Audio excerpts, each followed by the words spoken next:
Yes, all right then, lads. Welcome back to Cossy's Arsenal podcast. My name is Cossy, and we are back with another Q&A, debate, call it whatever you want. But is Mikel Arteta and Edu, are they taking Arsenal in the right direction? Have they done a good job so far? That is what I'm going to discuss in this video. That is what we're going to dive into. Many people have been telling me, or many of you actually tend to say Edu out, Mikel Arteta out, but we don't have the basic reasoning. We don't have the basic facts. We don't have reasons to say Mikel Arteta out. We basically say Mikel Arteta out because Arsenal finished 8th. We basically say Edu out because we have actually not finished, because we have not signed in Madison or things like that. But the question is, have they done a good job? If we look at the conditions in which they're working, have they done a good job? Do they have a future? Should we give them more time? Smash a like on the video, subscribe to the channel as well. Let me know in the comment section, because that's for me that's my question. Have these guys done a good job? Do they deserve more time? Is Arsenal in the right direction with Mikel Arteta and Edu? Let's get into it. So every club has what you would call a sporting director and a manager. Of course, when we brought in Mikel Arteta, it was very tough times. Edu as well. It was very, very tough times. It was a time when Arsenal decided to take a reshuffle. It was a time when when we decided to change our management, top administration, and things like that. Edu became a sporting director. Mikel Arteta was brought in as head coach and was soon elevated to head manager. It is not yet 2 years since Mikel Arteta has taken the rod. Is he actually taking us in the right direction? When he came in the first season, we won the FA Cup. Everyone was excited, including me and you. He won the Sheffield. He won the Community Shield. Everybody was excited, including me and you, because what was even more exciting about the FA Cup is beating those top class teams, City, Chelsea, in the Community Shield, beating Liverpool. It was more of a new era at Arsenal, an era where you have a young manager that actually wins for you silverware. Every club wants to have that. Every club wants to see that. You want to see your club winning titles. You want to see your club having a promising manager. And Mikel Arteta, when actually he came in, that is what he promised. And we forgot the fact that the team actually finished 8th in that season. Obviously, like I'll dive into later, there have been very difficult situations under Mikel Arteta took the rod from Unai Emery. But one of the achievements I'll never forget about Mikel is that FA Cup, because it was a lifeline. It was something to smile about from a very depressing season. COVID-19, a manager sacked, a manager without experience is hired, and we are finishing 8th. It was the worst season an Arsenal fan could actually think about. But what was interesting even more is Arsenal managed to beat the likes of City, the likes of Chelsea, to win the FA Cup. What a comeback! What a comeback! And everyone, thought we would beat Liverpool. We could beat Liverpool in the Community Shield, and it happened. We beat Liverpool, lifted the Community Shield, and that was the beginning of Arsenal's suffering. That was the beginning of the pain. You could feel the pain in the last season. You could feel Arsenal's pain. You could feel the fans crying, and you could feel the rage. You could feel that pain deep down in their chests. If you've seen match reactions on my channel, if you've seen match reactions on MGH, if you've seen match reaction on FTV, if you've seen match reactions League Ghana, you could feel the pain. Mikel Arteta was getting it wrong, and his ego and his pride didn't actually feel he was getting it wrong. He felt, I'm getting it right.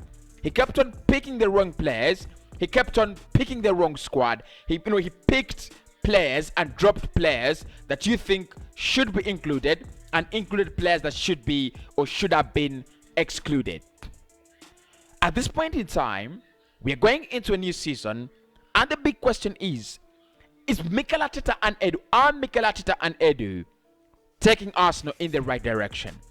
Right, let's get into it. In this summer, you expected a lot, especially in terms of outgoings and incoming.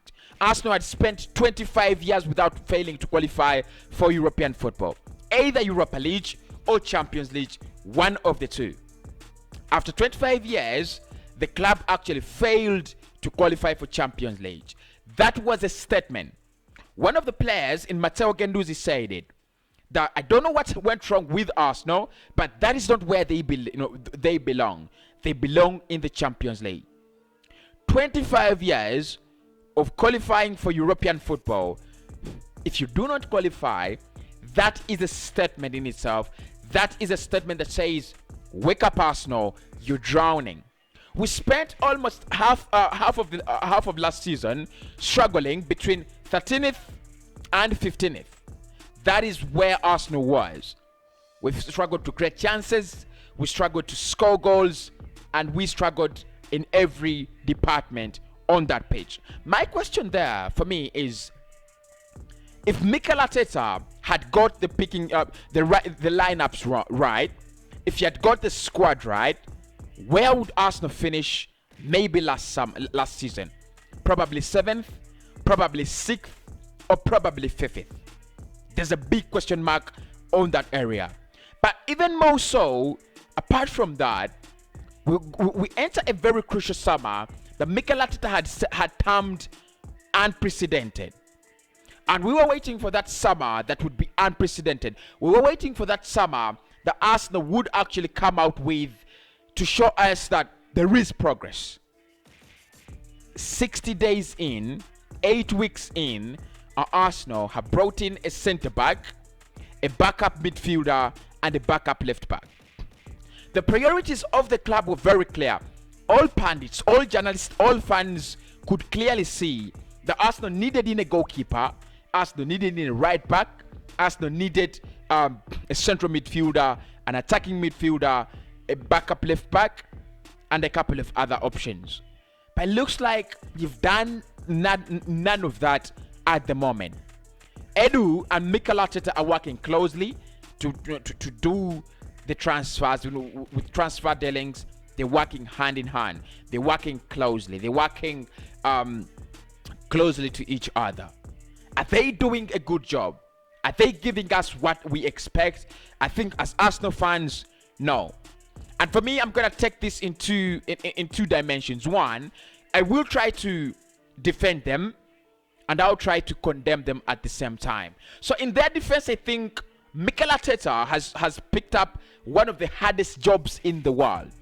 One of the jobs that I think, if you think about it, being your first job at a drowning club like Arsenal, because our drowning started half a decade before Mikel Arteta, or a decade probably before Mikel Arteta. So Mikel Arteta actually acquired the hardest job in the world, the hardest job in the world, and you can never justify that otherwise. It is always that Mikel Arteta's job was the hardest. I don't know whether he was an intern or he was how are they called?